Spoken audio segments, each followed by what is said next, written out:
It's hard to imagine that people still vanish without a trace in this day and age, but it happens all the time. In this video, we're telling the stories of 5 hikers who vanished into the wilderness, leaving behind little more than unanswered questions and chilling traces. What happened to these adventurers who set out for a trek but never returned? Was it the wilderness, or is something more sinister at play?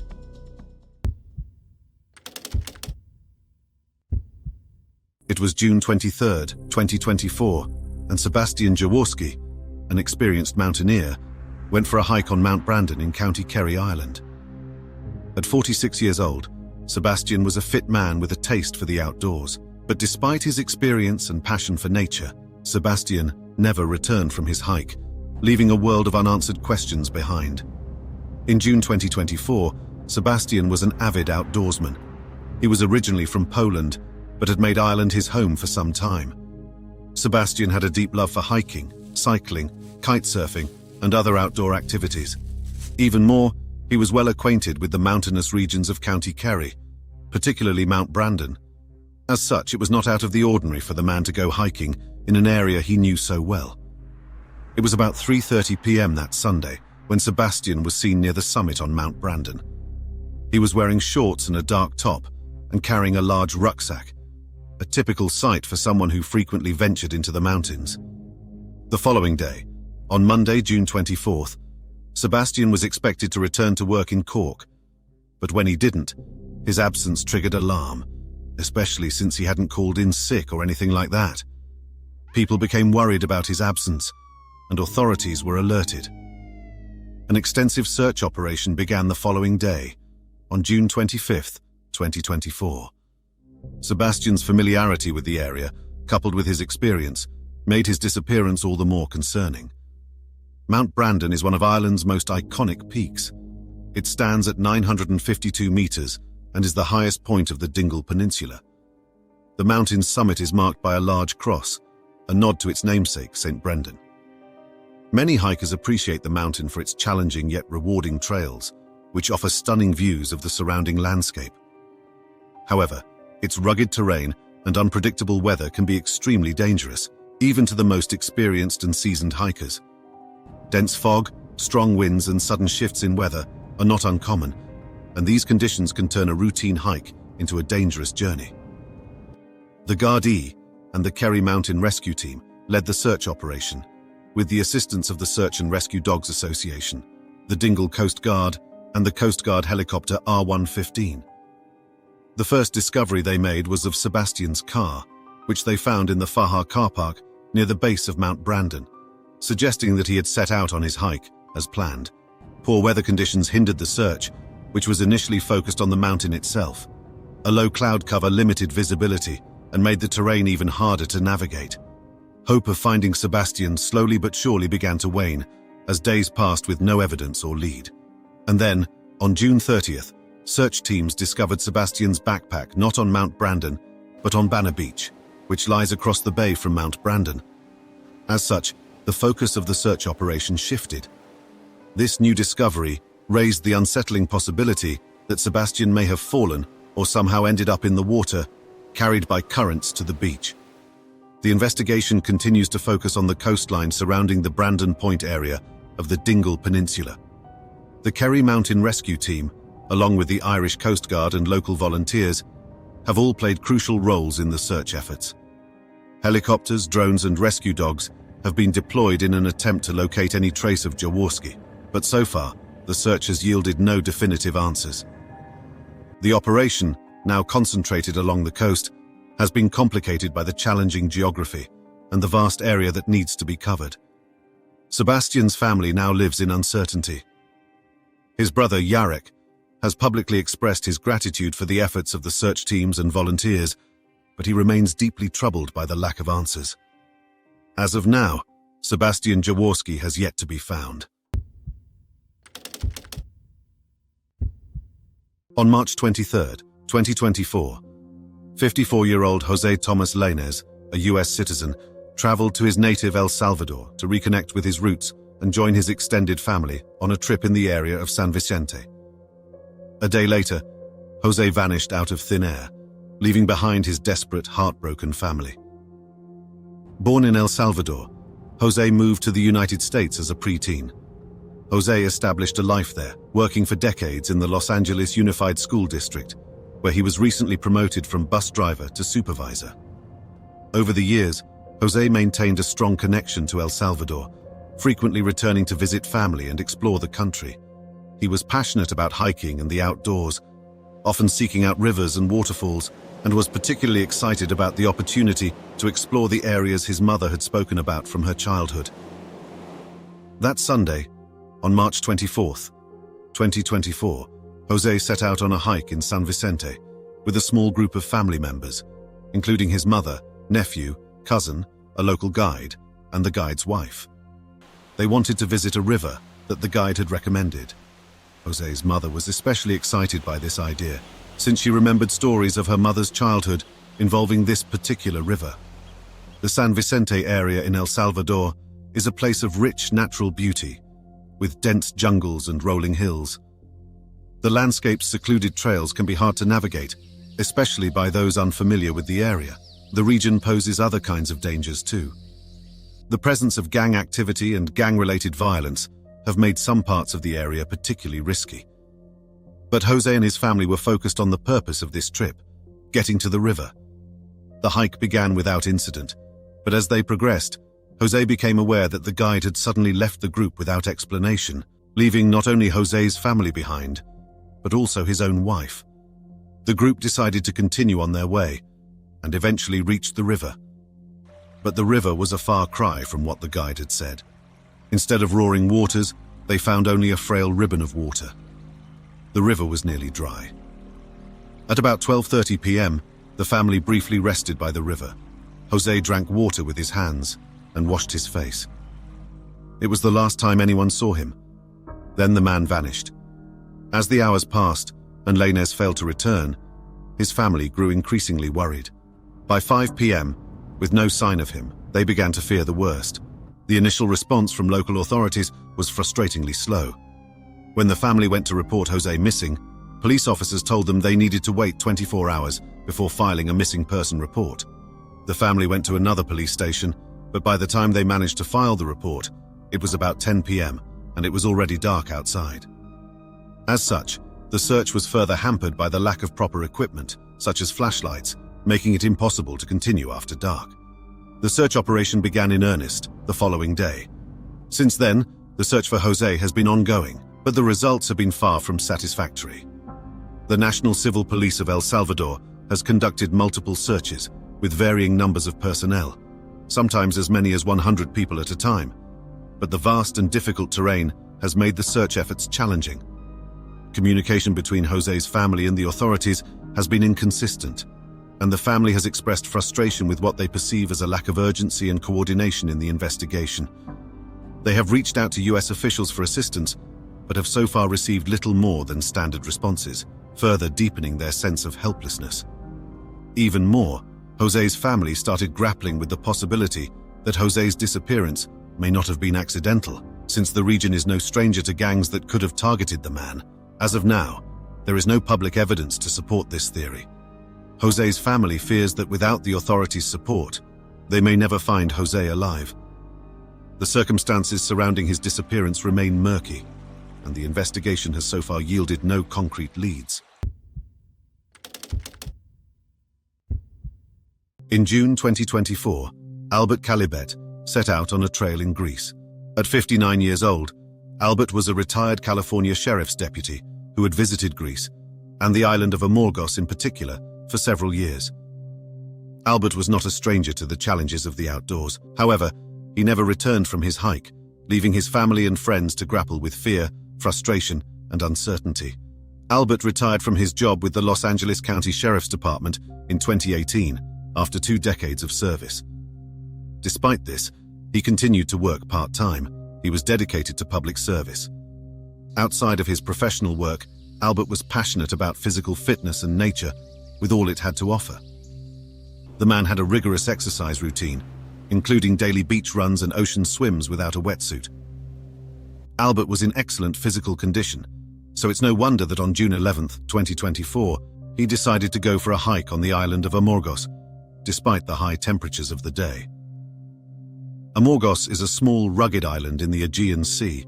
It has a population of fewer than 2,000 people. The island is known for its scenic beauty, steep cliffs, and challenging hiking trails.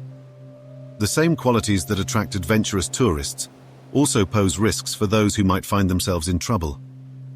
Despite its appearance, the island can be unforgiving, especially during the height of summer, when temperatures can soar to dangerous levels.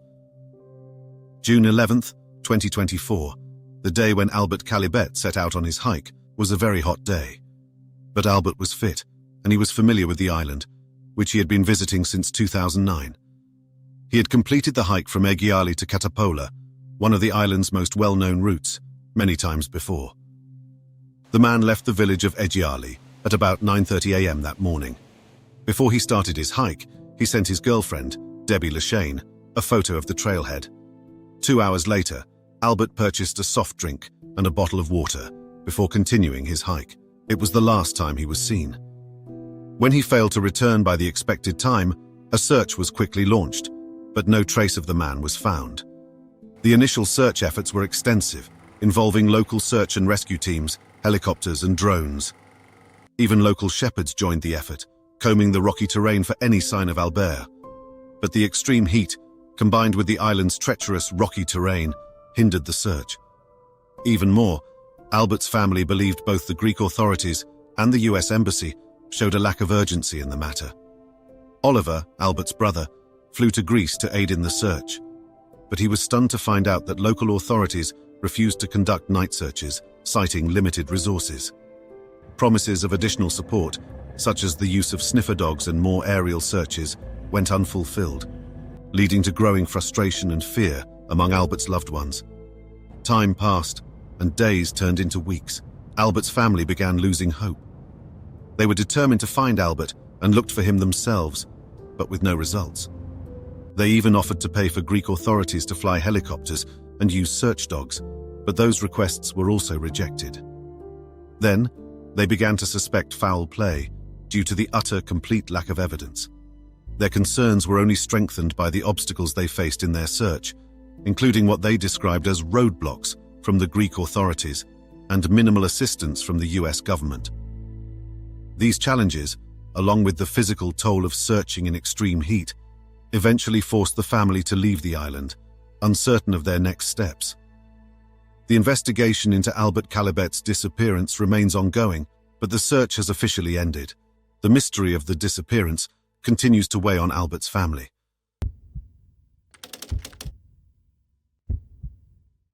In December 2023, Dr. Natalie Casal, a 71-year-old retired general practitioner from Perth, Western Australia, told her family she planned to hike the Bibbulmun Track, a well-known and challenging trail.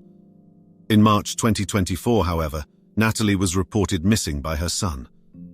The circumstances of her disappearance are particularly strange, weaving tragedy, an inclination for privacy, and a deep passion for birds in a puzzling case.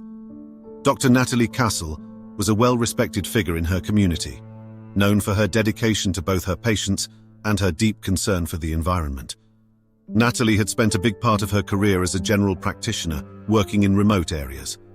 She was the kind of person who went above and beyond for humans and animals alike. Natalie retired quite suddenly in 2022, which surprised her close ones, as she had shown no prior indication of stepping back from her practice.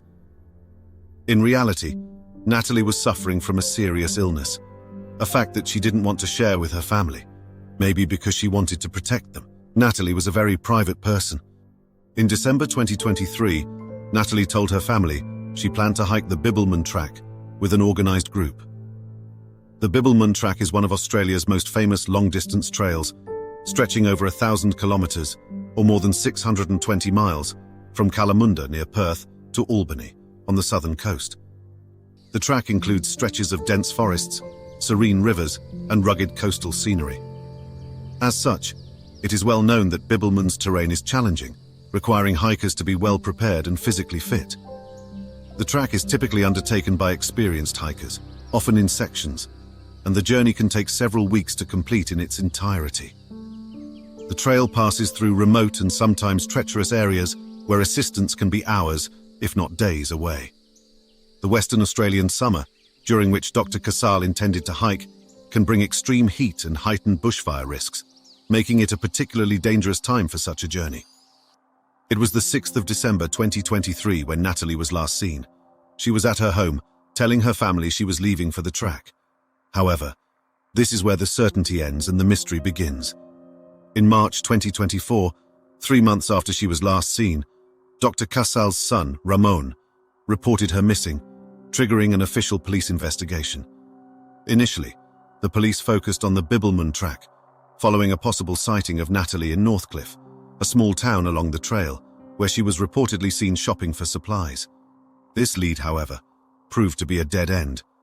Even more, no one came forward to confirm they gave her a ride to the starting point, and there is no evidence she joined any group or started the hike at all.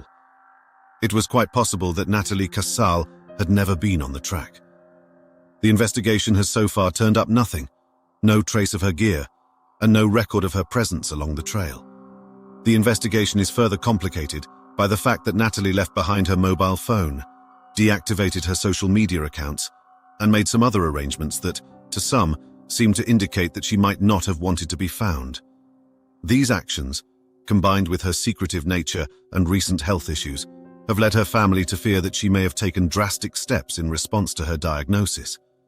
Her son, Ramon, even speculated that her disappearance might be related to her distress over the destruction of black cockatoo habitats near her home in Nangara.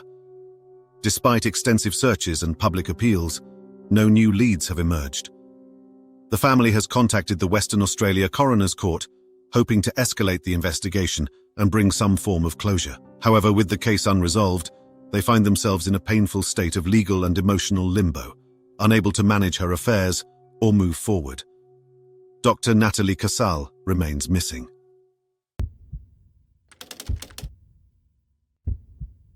On January 15, 2024, Thomas Irwin, a 73-year-old man, was exploring the Petroglyph Point Trail in Mesa Verde National Park. Thomas loved the outdoors, but he also suffered from a cognitive impairment that could cause confusion and required him to take medication regularly. That Monday, the man embarked on his hike, unaware of the fact that he was never going back home. On January 15, 2024, at about 1:15 p.m., Thomas was seen hiking the Petroglyph Point Trail, a challenging 2.4-mile loop in Mesa Verde National Park.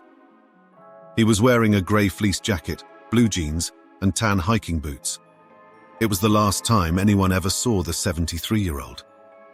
Located in southwestern Colorado, Mesa Verde National Park is famous for its well-preserved archaeological sites. The Petroglyph Point Trail, where Thomas was last seen, is a particularly difficult hike, known for its rugged terrain, narrow paths, and steep drop-offs. The trail leads to a significant petroglyph panel, a site of historical and cultural importance. Although the trail is only 2.4 miles long, it is considered difficult due to its elevation changes and the potential dangers posed by the rocky landscape. Hikers are often warned about the risks of dehydration, altitude sickness, and the dangers of straying too close to unstable cliff edges. On Tuesday, January 16, 2024, Thomas Irwin's cell phone was found on the trail by other hikers and turned into the park's museum. What ultimately raised the alarm was the fact that Thomas's car was found abandoned in the park, which was against the park's policy against leaving vehicles overnight.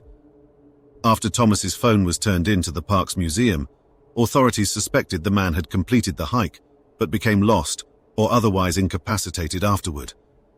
Initial search efforts focused on the Chapin Mesa area, where the trail is located. But the lack of leads, as well as the park's treacherous terrain, hindered the search. Multiple search and rescue teams joined the investigation, including the National Park Service and canine units. But nothing turned up. Aerial searches using helicopters were also conducted, covering the park's canyon systems, which are extensive. After all these efforts, no evidence emerged. Authorities were worried about Thomas's cognitive impairment and his probable lack of medication. They issued repeated calls for anyone who might have seen Thomas on the day of his disappearance, or who had any information about his activities in the park to come forward. As of now, Thomas Irwin is still missing.